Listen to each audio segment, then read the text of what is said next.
Hi, everybody. Another Steve Tarter here. Another edition of Tartar Sauce at the palatial, I like using the word palatial, Peoria Journal-Star in Peoria, Illinois building. With me today, the CEO of the Greater Peoria Economic Development Council, Chris Setti. Chris, welcome. Thanks, Steve.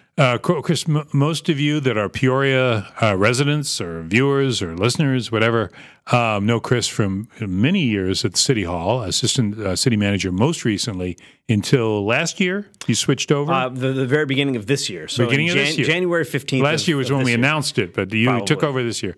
And EDC, for those who don't know, well, I'll let you describe. Sure. What is EDC? So the Greater Peoria Economic Development Council is a public-private partnership. We're a nonprofit organization.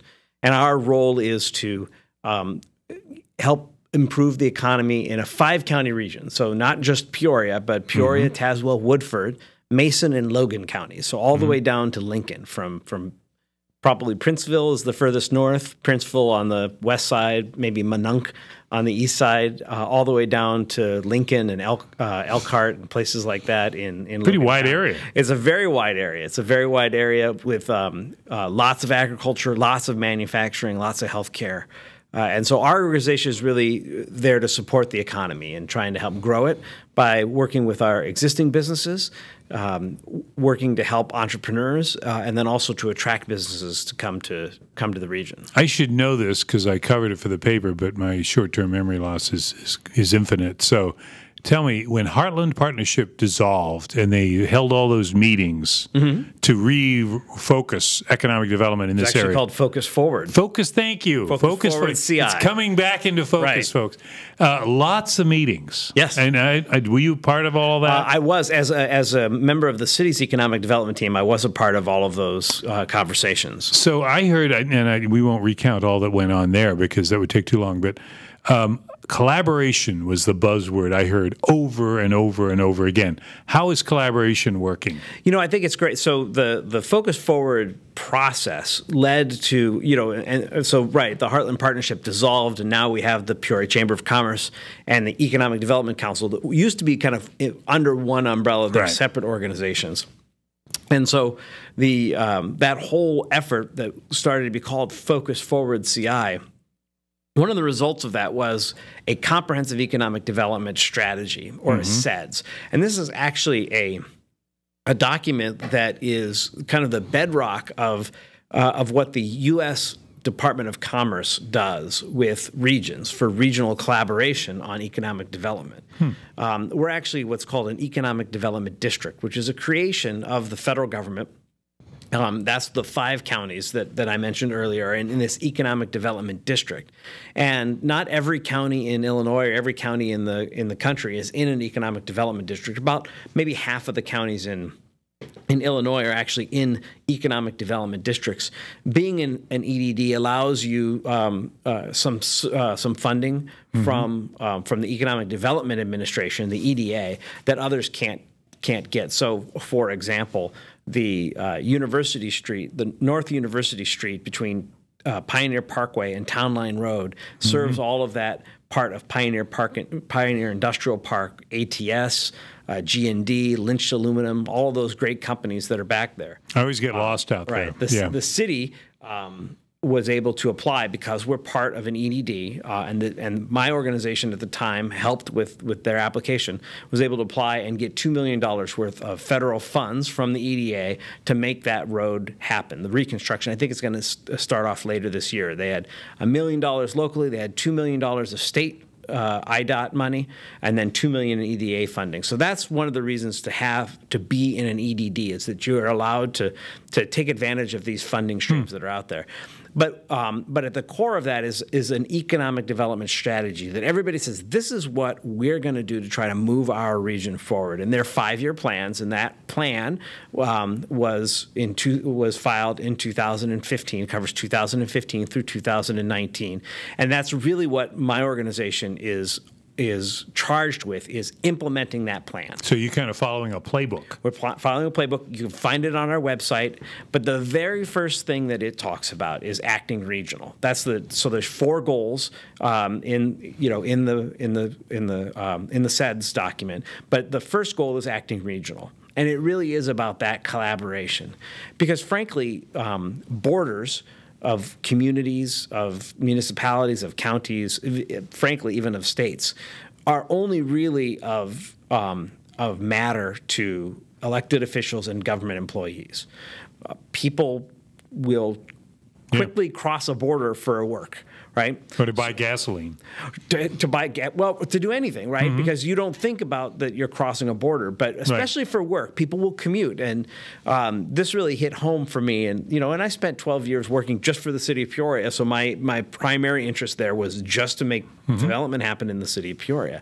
And so it was kind of an interesting transition to start working on the region. But what I quickly realized was that those kinds of, when we're talking head of household jobs, living wage jobs, that people are certainly willing to travel. And so a story that was told to me, and this was when the Mitsubishi plant closed back, I don't know, it was 2012, 2013, 14, a few years ago, my predecessor, Jennifer Daly in the EDC at that time, asked them, hey, could you give us a list of all the zip codes of your employees?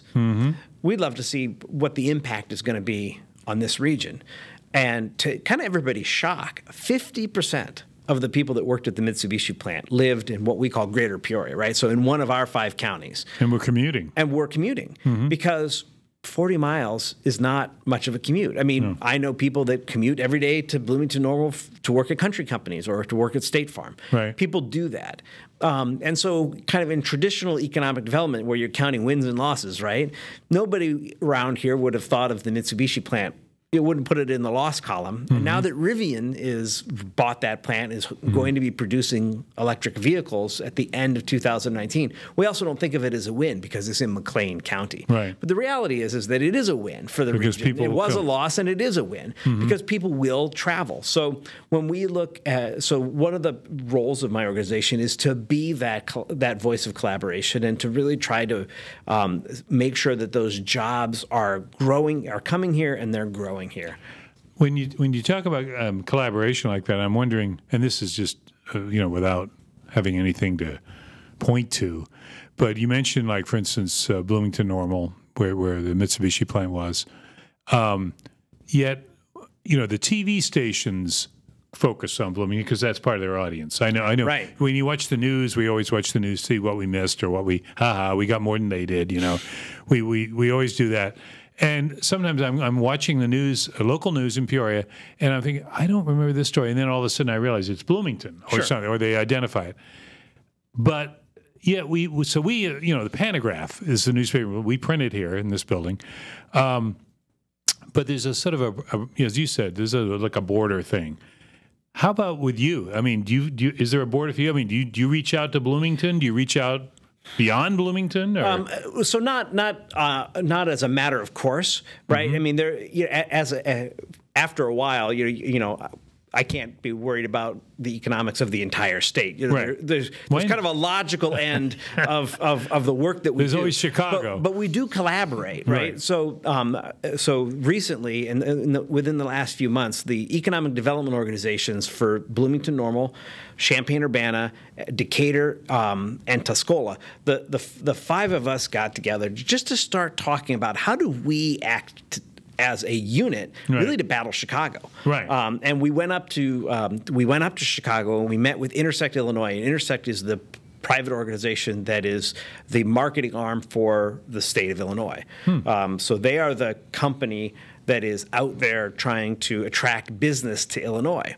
We felt that anywhere in Illinois. Yeah. But they were really Chicago focused. Right. And all of their marketing materials talked about the quality of life, and everything was really Chicago focused. And we went up there and says, we want our piece too because we're just as important.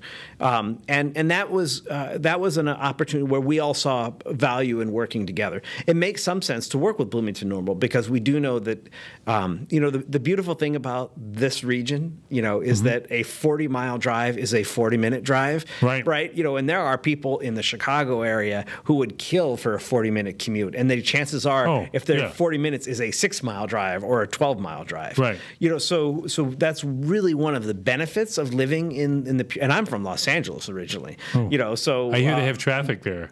They have traffic there. They have traffic in Chicago where I used to live. They have traffic in Denver where I used to live. Here we don't have traffic. People still complain as much as they do. And wait till that bridge closes in 2020. Well, I know. I just noticed yesterday walking back and forth to City Hall over 74 because of the bridge washing that it was backed up, and I could just see the anger on the faces of folks because they were just an extra 5 minutes to get over the bridge because you're just not used to it. So, well, when you talk about the areas of like connecting, and you tell me and I should know this again. This was a story, but Jennifer Daly, who you mentioned, your predecessor at EDC. Where she went in Iowa, now that's like a corridor or something, right? Yeah, so they're working on it's a collaboration there between Cedar Rapids and Iowa City, which I don't know, 60 miles apart from each other. 60 miles, yeah, something like that. They're connected, right? And they see themselves as a technology corridor, and that's her organization. Yeah. So yeah, we do work together in those regards. The bigger the opportunity, the better it is for everybody, right? And so you know, we're not. I mean, my organization, we stay out of the retail business, right? We're not there to That's probably attract. Wise right now. Well, I mean, it's that's really where where that collaboration breaks down, because so many municipalities are reliant on sales tax that if I started, trying to recruit another business, and then infighting, there'd be a lot of infighting. Yeah. So if we could stick to those head of household jobs, the manufacturing, the healthcare, then everybody kind of recognizes the value that brings to the overall region, and that's really the goal behind our organization. Yeah, because I think there's no question. I think as people. As if you live in this area, Galesburg, Peoria, Bloomington, all on 74, it's a natural, connection there. I mean, as you said, people will go west or east for a job or come right back to Peoria. Yeah, and I've worked with Ken and the Galesburg Economic Development Organization as well.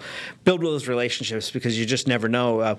The larger the employer, the larger the workforce. That you would pull from. So if we were trying to land a major manufacturer, then we would cast a much wider net for how we talked about our workforce.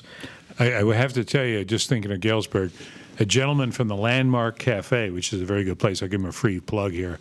Good crepes at the Landmark Cafe in Galesburg. Anyway, he calls us up at the paper here a year ago or whatever it was and goes, hey, we're working on their downtown development. How's that back-in parking working around City Hall?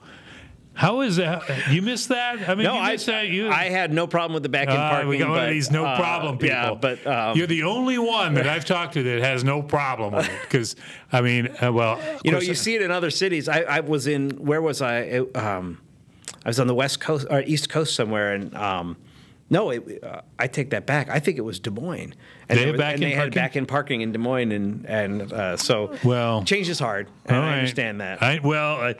It's hard, but it's also, it's funny sometimes because if you're not used to doing it, I don't want to get sidetracked on this, but it's all around City Hall, folks, so that's why I'm picking on him because you were there.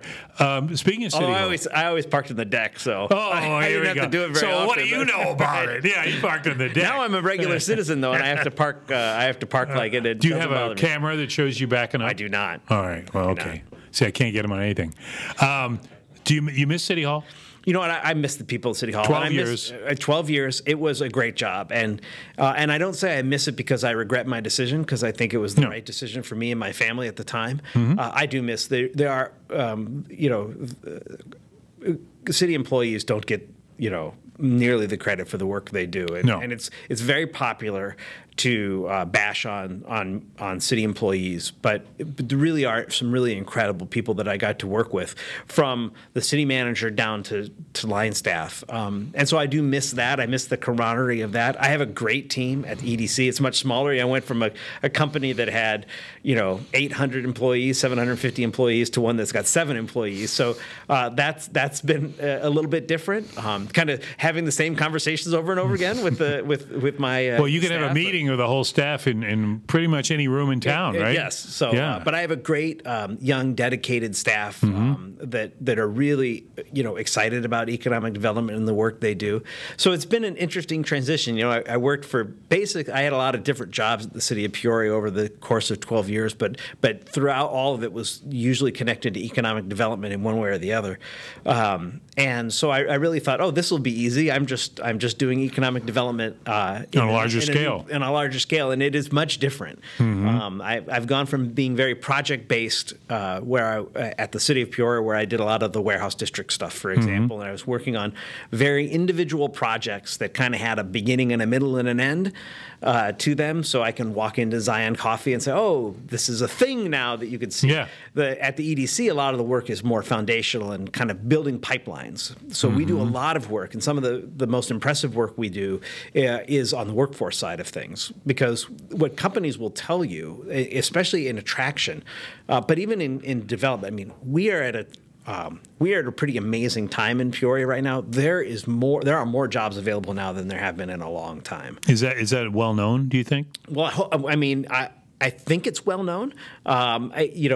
You can't help but hear the radio. I mean, numbers are down. Unemployment numbers. Unemployment numbers are down. Labor force numbers are up, and everybody's hiring. So Caterpillar has on this coming weekend has a job fair in East Peoria. They're looking to hire 100 people. Komatsu has a radio ad looking for employees. G&D's got a television ad looking for truck drivers. But HGS is hiring 200 people. So there's lots of jobs. But training. People need training. So, right. But if you have a certain amount of skills, and that's the way that the American workforce is going. We're moved away from the traditional manufacturing of, I'm going to put this lug on this nut, over and over again for the rest of my day. So that kind of workforce is just not available anywhere in America, let alone in Peoria. So it really is about skills. So one of the things that my organization has done is really tried, how do you improve the workforce? So from a very early age, so every October we host something called Career Spark, which is a career expo for 8th graders. Last year we had 3,400 8th graders from all around the region, all 5 counties. They go to businesses and stuff? No, they come to the Peoria Civic Center. Okay. And we host this career expo that is very hands-on. It's not like take your dad, it's not like career day at school where your dad or your mom would come and talk about, drone on for 10 minutes about, being a firefighter or being a nurse or, this was hands-on where kids got to really kind of experience, and it was very interactive. Kids loved it. And it was for 8th graders. Really just about career exploration at that point, right? What are some of the options that are out there for you to start thinking about? But then at the high school level, we've been working on what's called career pathways in conjunction with ICC to really try to, how do we align the work or the curriculum of high school along with the curriculum that's offered at a place like ICC, so that we're meeting up with those career goals and what employers will need down the line, so that you're getting a head start. We have placed, my organization, Brent Baker, in the Pathways program. One of the things that we do is create internships for high school youth, so they get to actually experience a job. Right. We've placed 189 interns over the last year. It's been going on for 2 years, but like anything, it takes some time to ramp up. At 38 different companies, 189. Are they paid? They are paid internships. And they are in a chance for a young person to get exposed to a career. Now, are these high school age kids? All high school age kids. District 150, Peoria Public Schools, and now that's the way where it started. It's expanded now to include Elmwood, East Peoria, Dunlap, Illinois Valley, Illini Bluffs. I'm sorry, and Elmwood and Pekin. There's 5 more. I think I named 5 of them and 2 of them twice. People can find that on your website, I'm sure. Yeah. And then in the fall, we're going to open it up even more to other school districts. But what it does is it gives a young person, one of 2 things happens. First, they might find, this is a career I love. And this is something that and we've had kids get hired. We had youth that worked at I think it was at Unity Point Methodist that as an intern then get hired because they were in the CNA program at Woodruff, I think. You know, so then they end up getting, Nice transition. Right, get hired right into work. Well, sometimes what happens is kids realize, I don't want anything to do with this. And that's good too. Also good too, right? Oh, yeah. Better to find out when you're 17 than when you're 27, loaded down with debt from college, and you realize this isn't what you wanted to do. I was going to say, Journal Star, we'll take 10 interns right here, train them. They'll find out, oh, journalism, we really want to do that. Maybe one or two will stay. I don't know. We'll find out. But no, I think that's great. And we've had Brent on. I think when Brent came on here, we talked about bicycles too, because he's a big bike. He's part of Bike Peoria. Biking guy. But so there's all kinds of things going on. I want to ask you, with your experience at City Hall and now with EDC, because I think perception is often the thing we all work on. You know, you went up to Chicago to try to push downstate on the Chicago folks up there that market. What do you think are the biggest misconceptions people have about Peoria? And I guess we should say people outside the area and people inside the area, because you came from elsewhere. I did, and so you probably have an appreciation for Peoria that I think lifelong Peorians don't have. Or would you agree with that? I don't know if I have. I certainly have an appreciation of Peoria that was probably different than lifelong Peorians. I think, and in the region, I think sometimes we just have an inferiority complex. I agree. And people here don't realize that, and especially a city like Peoria, an urban city like Peoria, is going to struggle, and it's going to have its struggles, just like every other urban community. Every other city in America has the same struggles that Peoria does, and I think sometimes people just don't recognize it. And it could be because they've never lived outside of the area to recognize that these problems exist elsewhere. And so, I have a different, because I've lived in a couple of different cities before, before I got to Peoria. I think probably the biggest, here in town, I think that misperception is that this is, for some folks, and you can actually see it if you look at the Journal Star comments on their Facebook posts, how negative people are about the place they live in. Yeah. And of course, the internet seems to bring out negativity anyway. Well, right. I believe the internet may be the death of civilization at some point. Of civility, anyway. Of civility, for sure. Yeah. And so, from outside, we're really just trying to fight for people to recognize. I think the biggest problem that we have in Peoria is that we're in the state of Illinois, and some of the true economic problems and the reputation that this state has gained over the last 10 years really hinders us in attracting business from outside of, because all they hear is budget overruns and pension problems and this sort of thing. Or anything, and even they say, because we're not a right to work state, so companies will tell us, you're not a right to work state, we're not going to go there. But we can actually show that our labor rates, even amongst unionized, is lower than some of our the states that we're competing with. But sometimes it's just that perception that's out there that, because of A, B also must be true, and that's not the case in Illinois. So we have a great value proposition here in Peoria, to offer to companies, is that you can make more money here. We have a low cost of living, right? We have zero commute time. Practically speaking, zero commute. We're in the middle of everywhere, so you can really get your products anywhere, because we have a really unique combination of having rail, river, and road, plus one of the greatest airports that you can want, and a growing airport, right? So you have all four modes of transportation that you would need in order to get your products to market. So those are some of the things, and that's the message that we're just trying to tell. What do you say? We're talking with Chris Setti, who's the CEO of EDC, Economic Development Council here in Central Illinois, or Greater Peoria.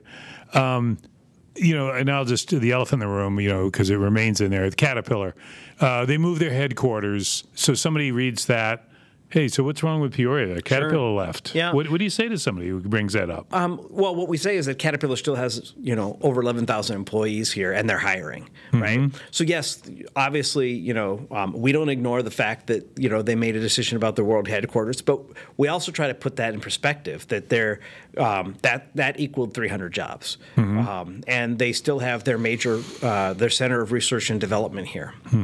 and a lot of their functions here.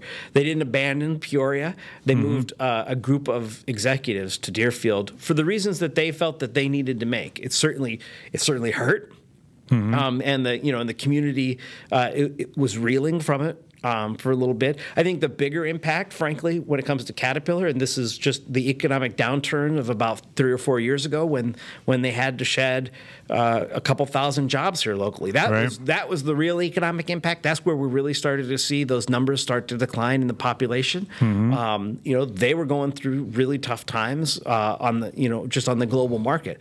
Now they've come roaring back. But what we try to tell people is that Caterpillar is still a very dominant player here in the Peoria area, and they're a very important part of our economy. But we have other things that we, that are also going for us. You probably have done a dozen or so articles on the importance of the healthcare field here in the region, and I would say that it isn't just about having hospitals or doctors, because every community has a hospital. Right. We happen to have four in kind of the urban, Tri-County area, and then if you count Advocate Broman and Mason County Hospital in Havana and Abraham Lincoln down in Lincoln, we have a pretty good footprint of hospitals, but everybody's got a hospital or two. What we really have is a healthcare system. First of all, OSF being a healthcare system and managing 12, owning 12 hospitals, having all of that back office here. They may actually be one of our. They are probably, if they're close to our largest employer. I don't know if they've eclipsed Caterpillar or not. Pretty close. They're probably pretty close. Just not because of OSF St. Francis Hospital, which is obviously great, but just because of the number of employees that work for OSF Healthcare here. But the amount of innovation and specialized treatment that's happening here in conjunction with the University of Illinois College of Medicine, with the Cancer Research Center, with the Jump Trading Innovation Center. The reason that Ronald McDonald House wanted to have a facility in Peoria is that people are coming to Peoria to get their children, cared for, and they don't live here, right? So, and that's why they need a place like the Ronald McDonald House, is because they're not from the area, but they can get specialized treatment at the Children's Hospital. Right. So that's where healthcare is kind of taken to a new level in this region, and beyond just kind of the retail provision of healthcare services to your population, so some of the amazing work that's been done on the innovation side, on medical devices, on procedures. We don't have a real big pharmaceutical presence here. That may be something we can kind of work on, but on devices and procedures. Oh, in the opioid crisis, I suppose. Yeah. Right, but I mean on the pharmaceutical development, like Pfizer or Eli Lilly or a company like that. One of the things that we have that, and of course, the media eats it up usually, or I guess it depends, are these lists. Oh, people love lists. Top 10 places to get, beat your taxes or go on vacation or whatever. And I just saw one, and of course, come every day on the emails. Illinois, this was a statewide thing, but Illinois didn't rank so high as a retirement center.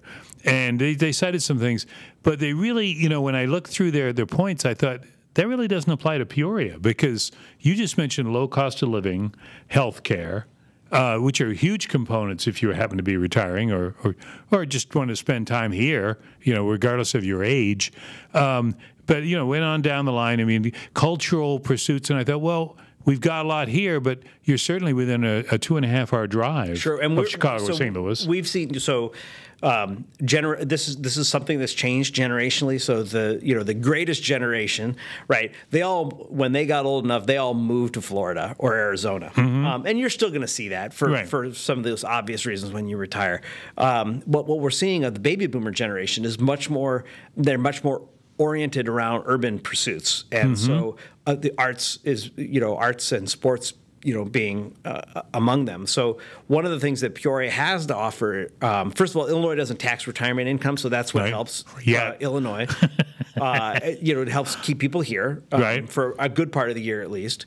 But we have a really great, in the entire region, a really great art scene. You just, in your paper today, I believe, talked about the 100th anniversary of Peoria Players. for 100 years they've been producing community theater. Those are the sorts of things that keep folks here in this community is because of the things that there are to do, whether it's Sculpture Walk, whether it's First Fridays, whether it's, being able to, and the natural resources. I think one of the things that people don't recognize is the value that the Peoria region has. Apart from most of the rest of the state, I mean, if you get up to Galena and maybe down to the Shawnee area, we actually have topography. We have some really beautiful spots to this region with the river. I love my friends in Bloomington Normal and Champaign-Urbana and Springfield, but those cities are flat. And they don't have that kind of character. They don't have the bluffs that this region does. And I think a lot of people are attracted to that, as well. Well, world's most beautiful drive. Right. We hear about it all the time. Well, Chris, you're a great spokesman, not just for Peoria anymore, but now for the whole area and all those counties that you represent at EDC. We'll have to have you come back and give us a little more about, whatever your project du jour is of that time, because I know as you said, you're working on all kinds of things, laying the groundwork, whether it's workforce or whatever. I'm still learning. 6 months in, I'm still learning the job. Absolutely. Well, yeah, but you had a good tutelage with the city. Yeah, I did. Because you certainly, your conflict is no surprise to you. Because coming from the city, you got to be ready for conflict. Statement, yes. I cover enough city council meetings to know that. We miss you, by the way, there, because those meetings are a lot more fun listening. I still listen to them, but I can have a beer in my kitchen. They're more fun to participate that way. You would identify with this one, and this is not. I'm not telling tales out of school here because this is just the normal flow of events, but. Scott Reese, who's the director of the Public Works, stayed through the whole meeting, and he was done with whatever the section was, and so he exits, and I think he was sitting in the back. And when they get to new business, because you've gone through this whole 2-hour meeting, now we have new business, and one of the council people is Scott in the room? Oh, there he is. Scott has come back, and they talk about something, and then the next 3 council people all pick on Scott because he's sitting there, and they all had something that wouldn't probably have been on the agenda, but it's new business. So that's life for the city, Yep. So anyway, well, Chris Setti's been our guest on Tartar Sauce. I want to thank Matt Dayhoff, who's been at the controls here and gets this all out to you folks who are watching it on Facebook or listening to it on the internet. Okay, Chris, thank you so much. Thanks a lot, Steve. And we'll see you next time.